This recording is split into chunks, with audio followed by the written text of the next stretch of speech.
میں کوشش کی, یہ مجھے 2 مہینے تقریباً ہو گئے اس کرائسس جو یہ چل رہا ہے ڈیزاسٹر, اس کے اندر کوشش کرتا ہوں کہ کوئی کسی کو اس مشکل وقت میں, جب میرے ملک کے لوگ, میرے صوبے کے لوگ ایک شدید مشکل میں, تو کوئی سیاسی بات نہ کروں, لیکن کبھی کبھی ایسے مواقع آتے ہیں کہ زبان کھل جاتی ہے روکتے ہوئے بھی.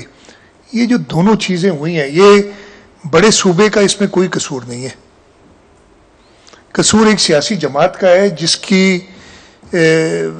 ذہنی حالت جو ہے نا, ذہنی کیفیت, وہ کچھ اس وقت ایسی حالت میں ہے کہ وہ ان کا دماغ درست نہیں ہے. مجھے لفظ نہیں آتے یار, میں بڑا لفظوں کے معاملے میں نا, میں نہ اردو اچھی بولتا ہوں, نہ سندھی اچھی بولتا ہوں, نہ انگریزی اچھی بولتا ہوں, تو اس لیے جو منہ میں آتا ہے وہ بولتا ہوں. ان کی ذہنی حالت ان کو دیکھنی چاہیے. ہمیں یعنی سندھ حکومت کو فورن ایڈ کا ایک دانہ بھی نہیں ملا ہے. جو آیا ہے وہ NDA میں بانٹ رہی ہے.